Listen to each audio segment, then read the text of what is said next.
Hi guys! Magandang araw po. To this video po is, ayun, ah, nung in-upload ko po kahapon ay sobrang nakatulong po sa akin sa mga problema ko po. Gusto ko lang magpasalamat no sa lahat ng mga nagko-comments kahapon sa video ko about my problem. So, ang laking naitulong po. Ang laking naitulong as in, talagang nalinawan yung pag-iisip ko. Actually po, hindi po talaga ako nakapag-isip ng maayos dahil sa mga problema ko, sa nasabi ko sa problema ng aking mga kapatid. So, nang dahil sa mga comments po ninyo, sobrang tama po and sobrang laki po ng naitulong sa akin, yung talagang naibsan talaga ang nararamdaman ko dito sa puso ko. Tama kayo, hindi ko na sila papansinin, ipapasa Diyos ko na lang po ang lahat. And ayun po, sobrang ang laki po talagang naitulong. Oo, talagang hindi naman talaga dapat patulan yung mga ganong klaseng tao. Pero syempre naman kasi kapatid mo, hindi mo maiwasan na instead na magkapatid is magtutulungan, sila pa yung number one na hihilas sa inyo pababa. So, alam nyo kasi, sa totoo lang guys, sa aming magkakapatid kasi, isa akong breadwinner and ayun po, halos wala akong time para sa akin and wala akong mabili para sa aking sarili dahil sila yung lagi kong inuuna. And ayun po, sobrang sa lagi kong pagtulong sa kanila sa lahat ng bagay na binibigay ko sa kanila, sa lahat ng kabaitan, lahat po ng mga needs nila ay binigay ko, pero hindi po nila kayang i-appreciate. So, kaya po, sobra po ako nasaktan. Labis po talaga akong nasaktan sa mga nangyayari. So, ayun po, dahil nga isa akong breadwinner, alam nyo po, lately lang po, yung mama ko po at yung kuya ko ay naaksidente sila and ayun po, yung kuya ko po, yung yung paapod niya ay yung laman, lahat ng laman niya ay natanggal dahil po sa aksidente. Yung buto na lang po yung nakikita mo. Talagang ubos po talaga ang laman ng kanyang binti po. And ayun po, pinahospital ko po siya. Actually, yung kuya ko po is pamilyado din. And na-hospital po siya one month almost siya sa ospital and nagka-bill po kami ng kulang-kulang 500,000 and 20k na lang para mag 500,000. So lahat po yun hindi naman sa ako po lahat gumastos, pati kay mama, hanggat na lumabas yung kuya ko sa ospital, maintenance, dahil hindi pa makalakad, maintenance, and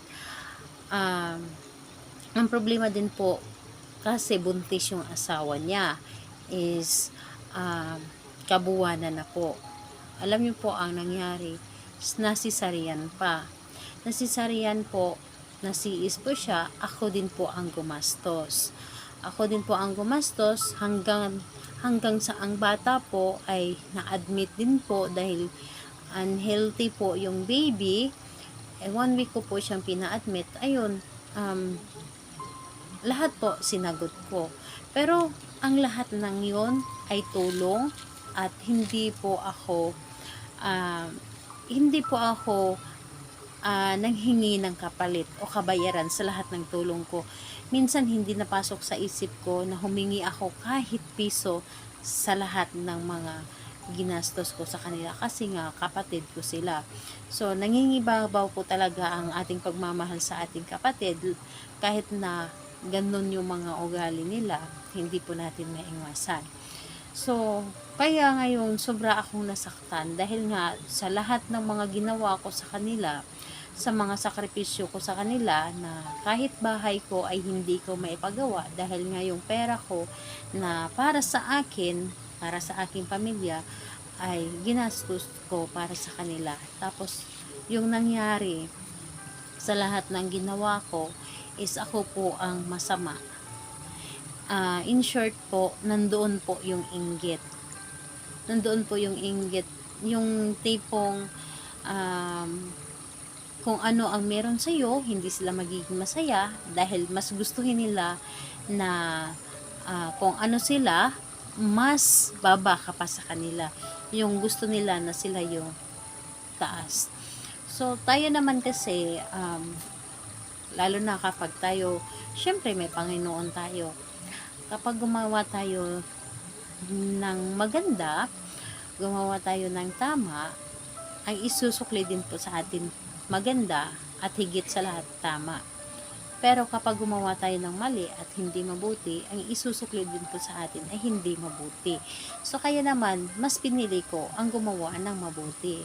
Pero sa kanila, lagi kong sinasabi, gumawa ng tama, pero sila pa rin ang nasusunod. Ang ginagawa nila, pinupost ako sa Facebook, feeling perfect. Hindi naman talaga ako perfect. So, pero hindi ko pinapatulan. Kasi alam ko, hindi ko gawain. So, ayun po. Ayun, kahapon talagang naiyak po talaga ako. And sobrang ang laki ng naitulong po talaga ninyo sa mga comments po ninyo. Kaya yung mga nag-comments po sa akin kahapon, sobrang thank you po talaga. Thank you po talaga.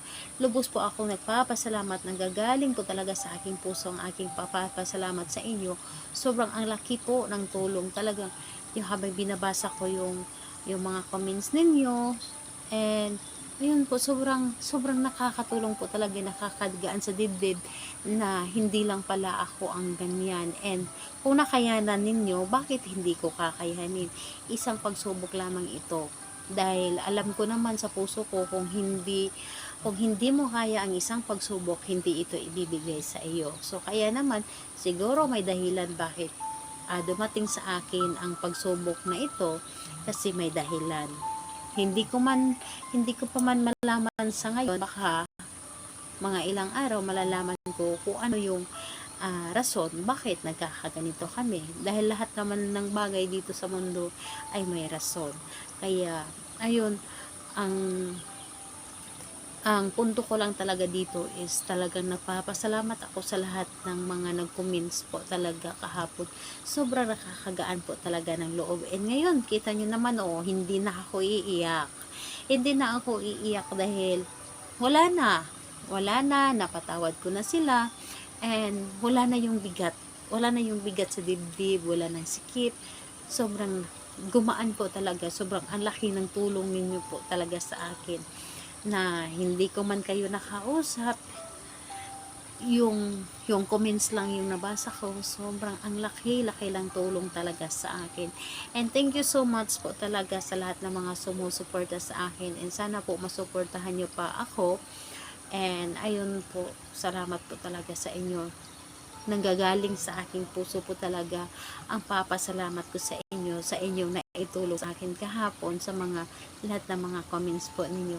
Maraming salamat po talaga. Salamat po guys. Mwah.